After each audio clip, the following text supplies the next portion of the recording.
I saw them before they saw me. It was one of those gray March afternoons, wind scraping the parking lot, fluorescent lights humming inside the school cafeteria, parents clutching coffees and trying to look interested. I wasn't expecting anything except the usual small talk, maybe a vague compliment about my son's athleticism, maybe a note on his effort. Nothing personal. Nothing memorable. But then I saw her. My wife. Anna. Laughing.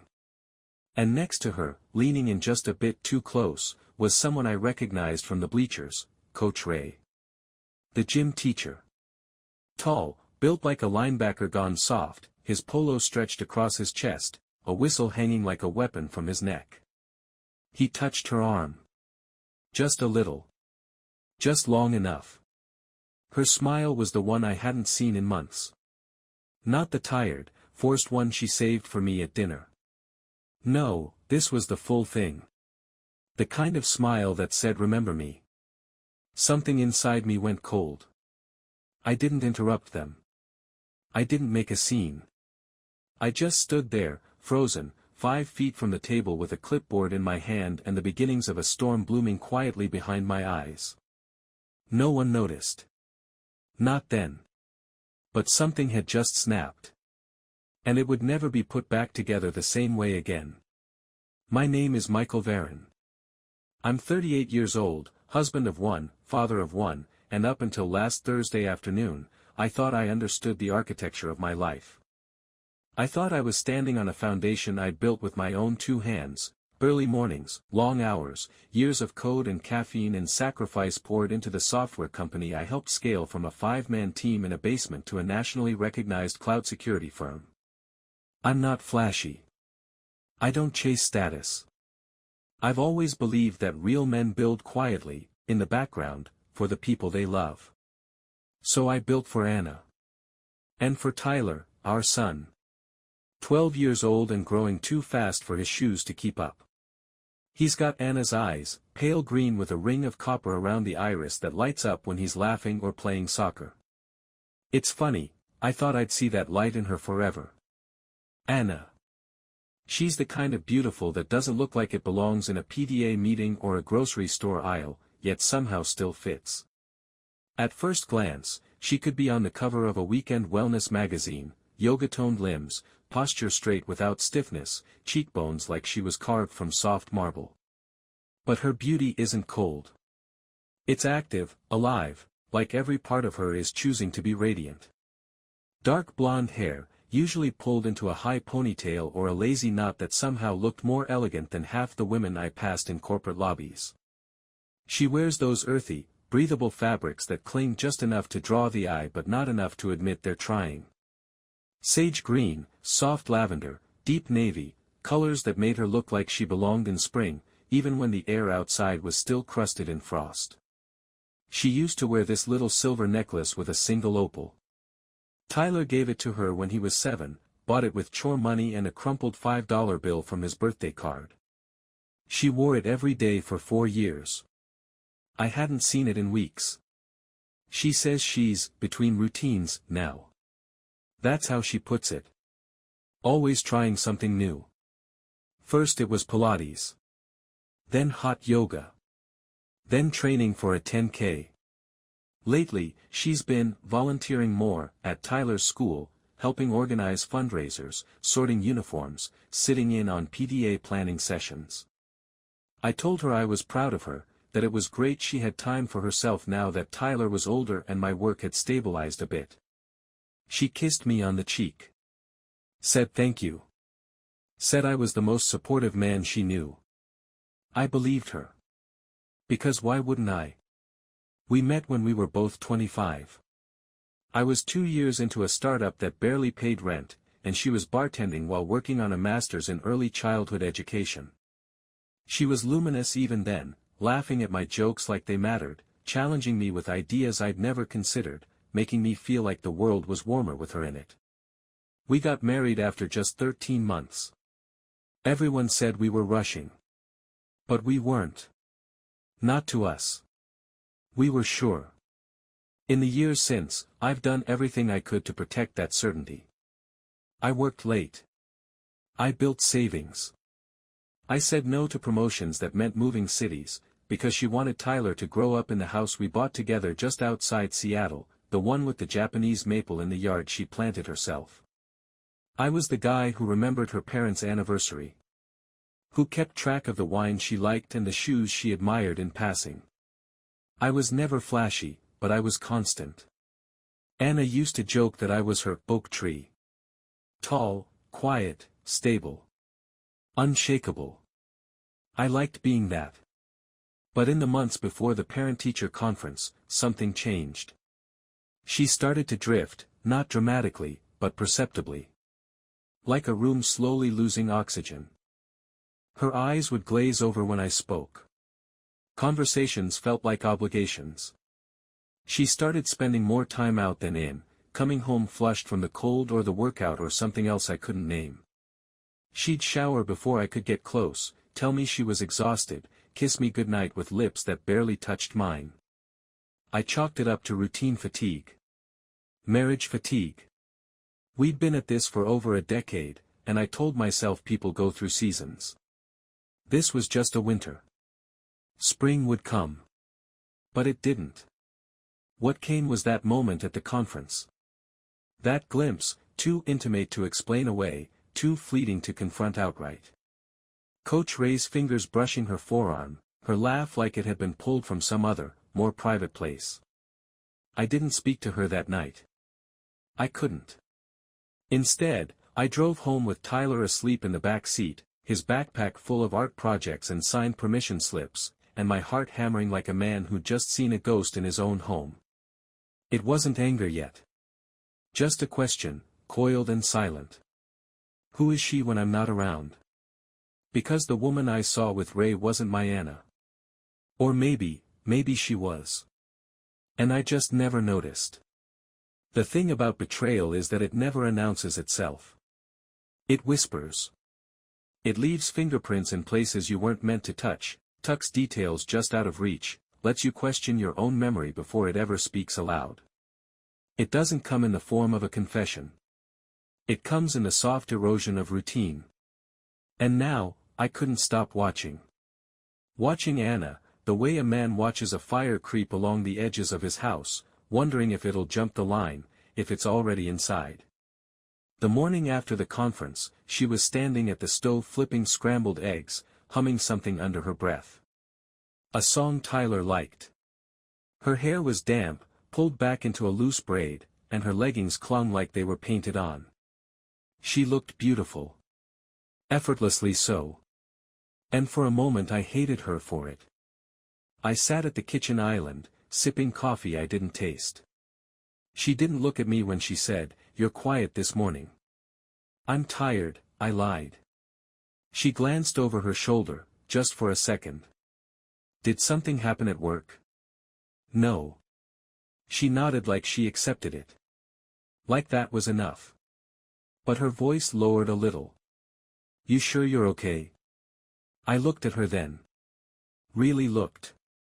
The soft curve of her cheek, the faded scar on her temple from a bike accident at 12. I knew that face like I knew my own hands. And yet, it felt like she was hiding behind it. Wearing it like a mask. "I'm fine," I said, and that time I didn't lie. Because I was fine, just hollow. Like someone had scooped out the core of me and filled it with silence. She kissed me before I left for work. Softly.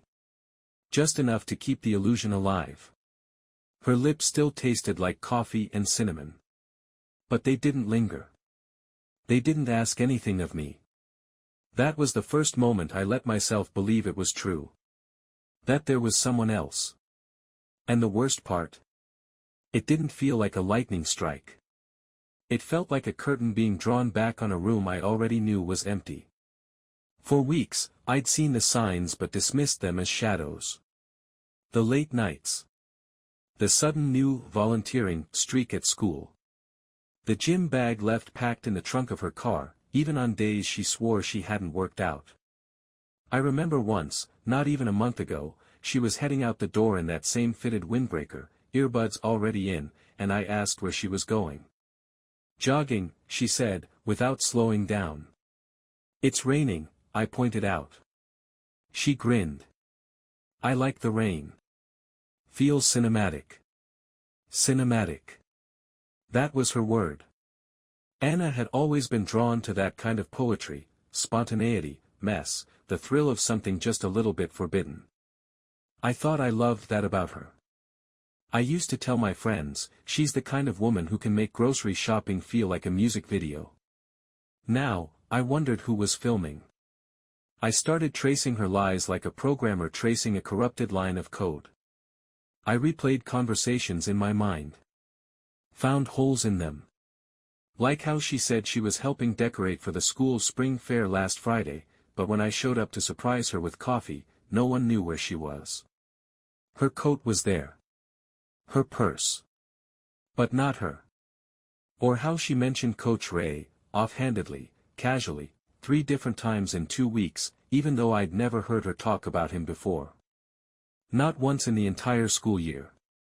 And then there was Tyler. One night, he was sitting at the kitchen table working on a health class worksheet when he looked up and said, "Coach Ray's funny. Mom laughs at his jokes even when nobody else does." It wasn't what he said. It was how he said it. Matter of fact. Unbothered. The way kids say things when they don't know they're opening locked doors. I didn't react. I just nodded, swallowed, and offered some throwaway comment about how grown-ups have bad senses of humor. But inside, something shifted again. Hardened. I didn't want it to be true. Not just for me, but for Tyler. For the boy who adored his mother. For the version of our life I'd spent over a decade protecting like a firewall. So I told myself, get proof. Don't confront. Not yet. If I accused her and I was wrong, I'd burn the bridge I was still hoping to cross. If I was right, then at least I'd know. And I wouldn't be guessing anymore. I'd never tracked anyone before. Never needed to. But I wasn't just a back-end engineer, I was one of the lead architects behind Sentinel Vault, the security suite used by 5 major financial institutions to monitor breaches in real time. I knew how to find the leak. Quietly. Without setting off alarms. So I called Nate. Old college roommate. Still in cybersecurity. Still running circles around government-grade encryption for fun. You ever feel like your wife's password is hiding a secret life? I asked. The line went quiet for a beat. Then, "Mike, what happened?" I told him everything. Or enough. He didn't ask many questions. Just said, "Send me her email alias. And if she uses the school's web app, get me a login." It took less than 12 hours. And what Nate found? I wasn't ready for it. Not even close. But once you open the door to the truth, there's no closing it. Even if what's on the other side burns your house down. I didn't sleep that night. Not even for a minute. I lay in bed beside her, listening to the rhythm of her breathing, the soft rustle of fabric as she shifted in her sleep. I tried to memorize the weight of her beside me, the scent of lavender in her hair, the faint scar along her collarbone that only showed in certain light. I kept staring at the ceiling like it had answers to give. But the only answers came the next morning. Nate sent me a file. No subject line. Just a timestamp and a single word, delivered. I opened it at the office, heart pounding, palms slick. Inside was a folder marked Anna_logs. Inside that, screenshots. Metadata. Location pings from a fitness app she never told me she used. A digital trail of breadcrumbs laid out over weeks. She wasn't jogging. She wasn't at yoga. She wasn't helping at school. She was with him. Coach Raymond Ellis. 36. Divorced. No children. Employed at Oak Hill Middle for the last 7 years. Played college ball, got injured, never went pro. Now he teaches gym and motivates parents to take an active role in their children's health. He motivated Anna, all right. There were photos, too. Not from Nate, he was careful not to cross lines. But once I had the app logins, it wasn't hard. A shared folder on the cloud. One I doubt she meant to keep connected. It was the silence that struck me most. The way she smiled in those pictures, not wide, not open, but soft. Almost reverent. One of them showed her sitting in his passenger seat, sipping from a smoothie, sun in her eyes, hand on his thigh. I stared at that hand for a long time. The hand that used to rest on my chest when she couldn't sleep. That once clutched mine through 36 hours of labor. There was a video too. I didn't watch it. I couldn't. I closed the file and sat at my desk until my screen went dark. At some point, my assistant tapped lightly on the door, asking if I needed anything. I told her I was fine. I wasn't. For days, I went through the motions like a man waiting to be sentenced. I made dinner. Picked Tyler up from school. Even helped him with a project on ecosystems, sitting there at the kitchen table while Anna laughed in the living room at something on her phone. I wondered if it was him. I started tracking their habits, assembling timelines like a case file. When she left, when she came back. What she wore. Whether she showered before or after. Sometimes she came back in gym clothes. Sometimes she wore jeans, a sweater, perfume that was a little too floral to be from the gym. One evening, she came home with her cheeks flushed and her hair pulled up in a rushed bun. "Sorry," she said, tossing her bag onto the counter. "PTA meeting ran long. We're planning the Teacher Appreciation Week. Coach Ray has all these ideas about." She stopped mid-sentence. I was just staring at her. Not angrily. Not accusingly. Just, observing. Quietly. "Michael?" she asked, blinking. I smiled. "Sounds like you're busy." She nodded slowly, like she wasn't sure how to read me. "It's good to feel useful." Useful. That word stayed with me. That night, I emailed the principal. Not from my name. Not directly. I used a throwaway address. Sent a simple message: "You may want to look into the conduct of your PE teacher. He has a pattern. Check the PTA records. The volunteer sign-in logs. The parking lot cameras. He's not who you think." I attached nothing. Just bait. I wasn't ready to go scorched earth yet. But I was watching. And I wasn't alone. That's when I remembered something Nate said years ago. He once called social engineering the most dangerous vulnerability of all. You don't break systems. You break people. Coach Ray had a system. Anna wasn't the first. Probably wouldn't have been the last. So I reached out, to the mothers. Quietly. One at a time. Posing as a concerned dad who'd heard something strange. I never accused. I just asked. And the stories began to line up. He helped me stretch after class. He offered to train me privately. He texted me after I missed yoga to see if I was lonely. Something felt off, but I didn't want to cause trouble. One of the women, Bethany, mother of a 7th grader, told me he kissed her after a spin class. I told him no, she said over the phone, her voice thin with guilt. But he said I wanted it. That he could tell. He had a pattern. Like a virus. And I was going to write the patch. By the time I was done collecting stories, I had enough data to make any administrator sweat. Screenshots, DMs, blurry parking lot photos. I packaged it like a briefing. I sent it to 3 people, the school principal, the PTA president, and a woman named Leslie Martin, whose husband, I'd recently learned, sits on the school board and does not take well to public embarrassment. Then I waited.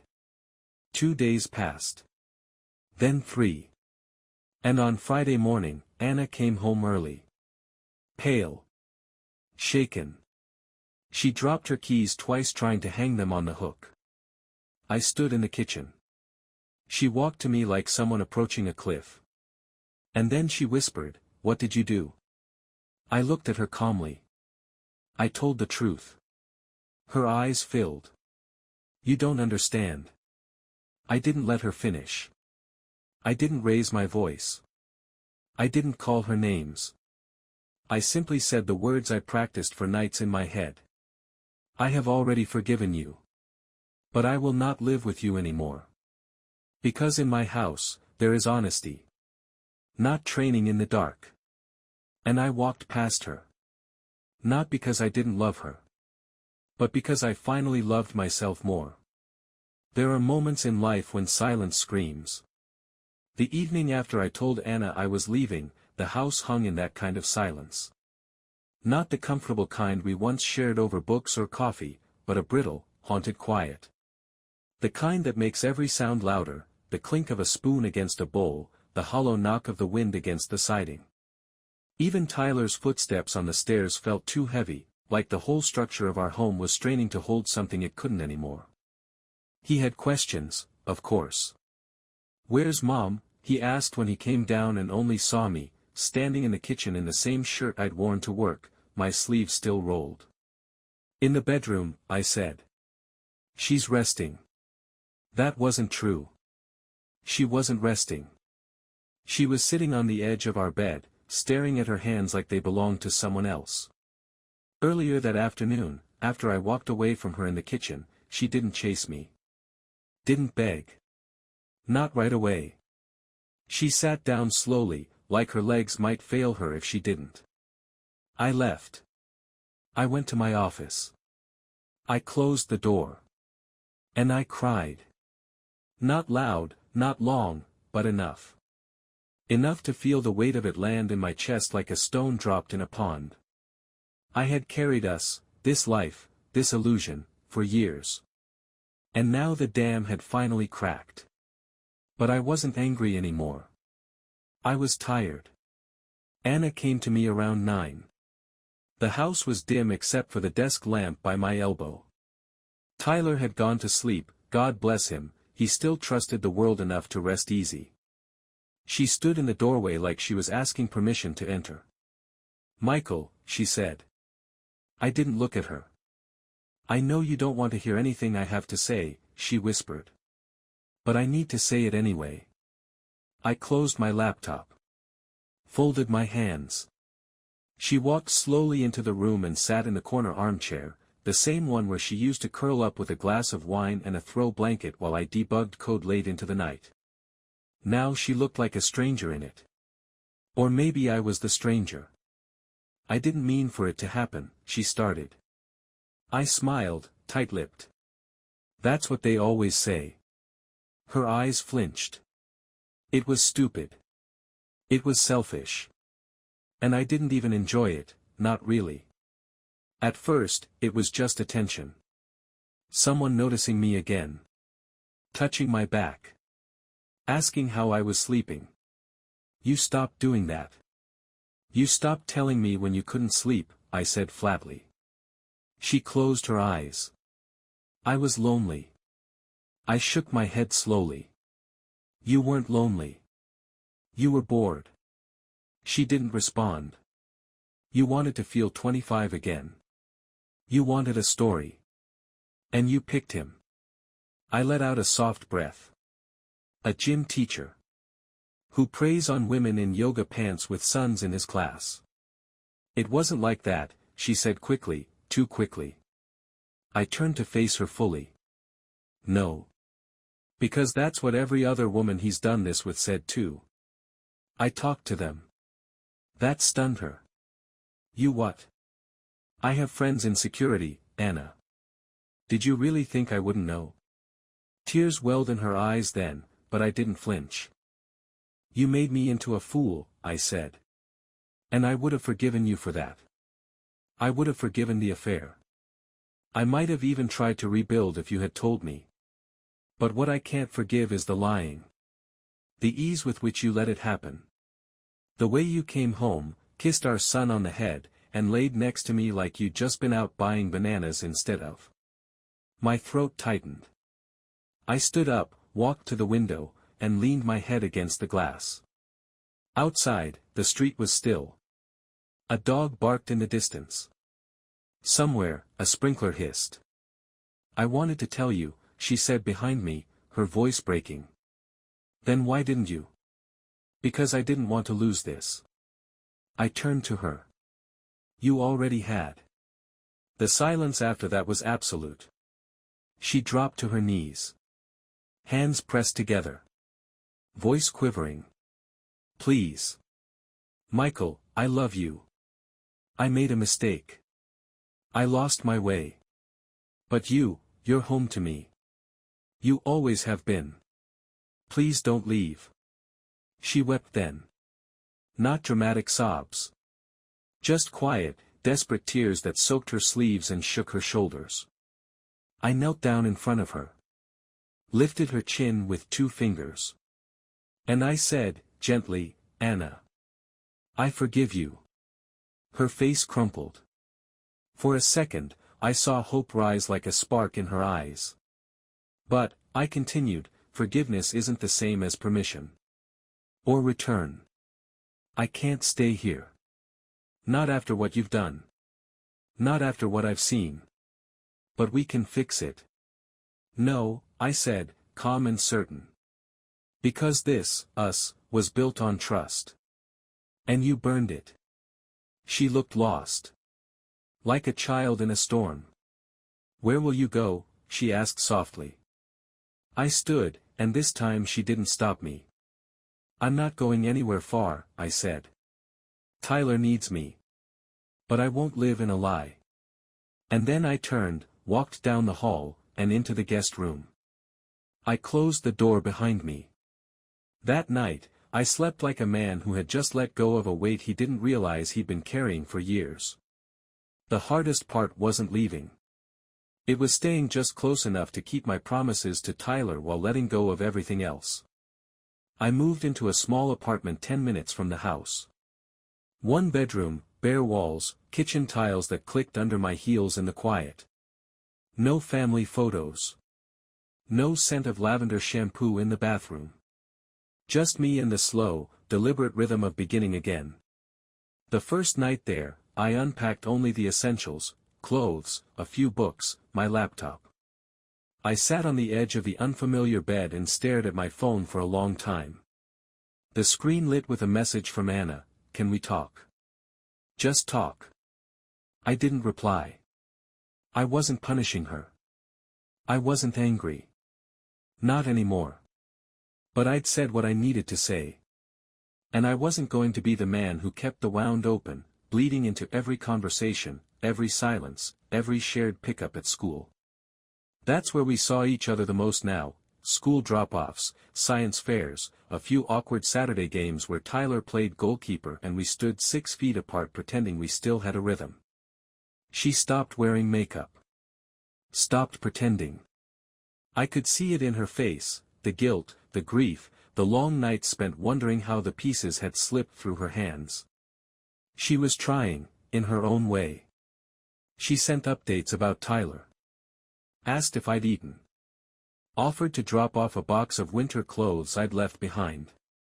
I thanked her. Politely. Never cold. Never warm.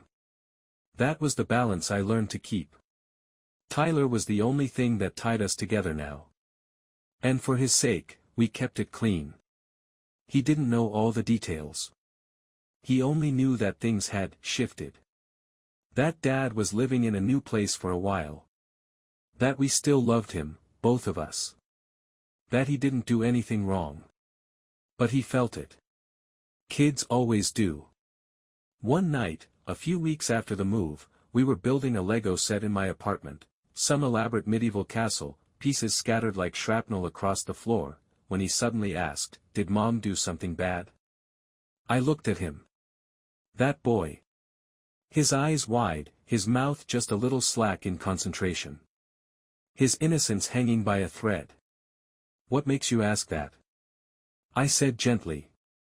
He shrugged. You're different. She's different. And you look sad sometimes.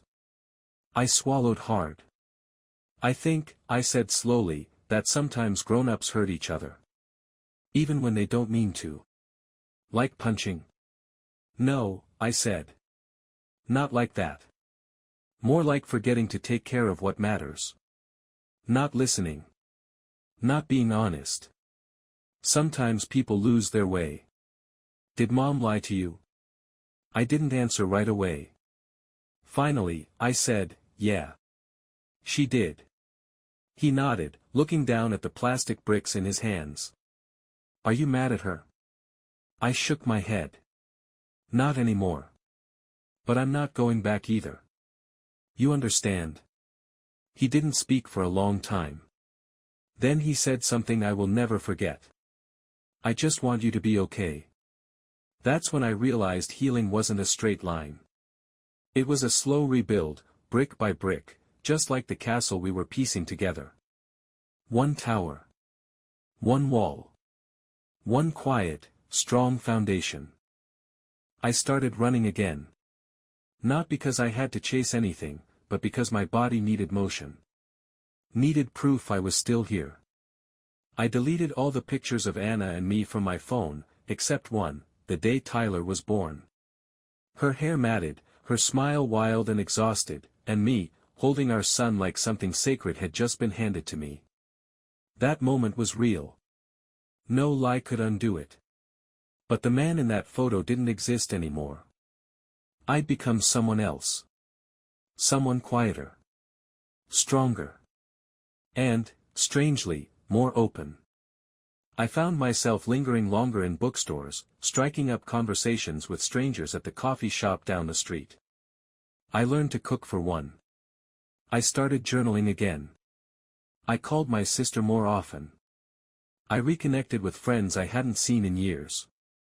For the first time in over a decade, I asked myself, what do you want? Not for your family. Not for your career. For you. And that question, simple, sharp, changed everything. Anna wrote me a letter in November. Handwritten. No email. No dramatic plea. She said she understood now. That she knew it wasn't about what Ray did or didn't mean. It was about the slow betrayal of herself. Of us. That she had confused attention for love. That she had broken something sacred. And she didn't expect me to come back. She just wanted me to know she saw it now. I folded the letter. Placed it in a drawer. Did I believe her? I think so. But forgiveness doesn't always mean return. Sometimes it's just the door you walk through, alone, to find yourself on the other side. I thought I had let her go. Not just Anna. Not just the weight of her betrayal. But the entire chapter, the version of my life that wore a wedding band and woke up thinking love meant forever just because you promised it once on a warm spring afternoon. I had forgiven her. Not for her, but for me. Because carrying hate is like drinking poison and waiting for someone else to die. And I had a boy to raise, a spine to straighten, a future to walk into with clean hands and an uncluttered heart. I thought the story was over. And then the letter arrived. No return address. Just my name, handwritten, neat block letters, no flair, no hint of the sender. Inside, one line. He's doing it again. And this time with another mom. That was it. No signature. No context. Just that. I must have read it a dozen times in the first 5 minutes. My initial reaction was disbelief. I wanted to crumple it, toss it in the trash, tell myself it wasn't mine to care about anymore. But something about the paper felt familiar. The stationery. The clean precision of the letters. It reminded me of the kind of notes PTA moms used to leave for each other in the staff room, anonymous complaints about bake sale quotas or whispers about someone's too tight yoga pants. I held the paper between my fingers and sat with it for a while. He's doing it again. Coach Ray. Of course. I leaned back in the chair and let the silence settle over me. The kind of silence that doesn't come from peace, but from the low hum of realization. I hadn't just stumbled into a personal betrayal. I had stepped into a system. A pattern. One that had kept turning even after I stepped off the ride. A part of me wanted to walk away. To say not my problem. To say I did my part, I took my hit, I left the battlefield and I survived. But the letter didn't sit like a warning. It sat like a challenge. Because the truth is, I hadn't just left Anna. I had exposed him. Quietly. Methodically. And now, he was back at it, slipping through the cracks again, charming his way into the lives of women who wanted to feel seen. He was still playing the same game. But this time, someone else was paying the price. Maybe another Michael. Another marriage. Another kid staring down the hallway one night, wondering why Dad's toothbrush was missing. I should have torn it up. But I didn't. Instead, I opened my laptop. I dug up the files. The folder I told myself I'd deleted, but couldn't bring myself to erase. I reread the testimonies from the other women, the screenshots, the timelines. I even found the original message I sent to the principal. My fingers hovered over the keyboard. Then I made a call. Not to Nate. Not to the school. Not to Anna. To Bethany, the first mom who had spoken to me, quietly, cautiously, about her own encounter with Ray. Her voice on the phone was hesitant at first. But then I said one word, again, and I heard the breath leave her lungs. You heard too, she said. I exhaled. I got a letter. He's working out with someone new, she whispered. Jessica. Blonde. Kindergarten kid. Husbands in real estate. I don't know if it started, but, he's circling. And just like that, the puzzle began to reassemble. All the old instincts clicked back into place. The truth is, when someone sets your house on fire, you don't just walk away and hope they move on to another street. Not if you know the way they light the match. Because betrayal, left unchecked, doesn't just ruin one life. It spreads. Maybe this wasn't about me anymore. Maybe it never really was. And maybe the story isn't finished. Maybe I'm not the broken man who got left behind. Maybe I'm the one who woke up. Because now I see it, the difference between pain and clarity. Between surviving and knowing. Between falling apart and deciding what kind of man you want to become after the explosion. Anna's gone. Our marriage is over. That chapter is closed. But Ray. Ray's still out there. And I know how he operates now. I know the scent of manipulation, the cadence of charm, the way he slips past boundaries with a grin and a pat on the shoulder. I've watched him twist women's loneliness into opportunity. I've seen the aftermath in my son's quiet questions and the way I fold my shirts alone now. So maybe, just maybe, this isn't the end of my story. Maybe this is the beginning of his reckoning. And if that's the case, well, I've got the time. I've got the tools. And I've got the truth. Which, if you wield it right, is sharper than any revenge. Because while he's out there rehearsing the same tired act, I'm not the audience anymore. I'm the spotlight. And I'm about to burn it all open.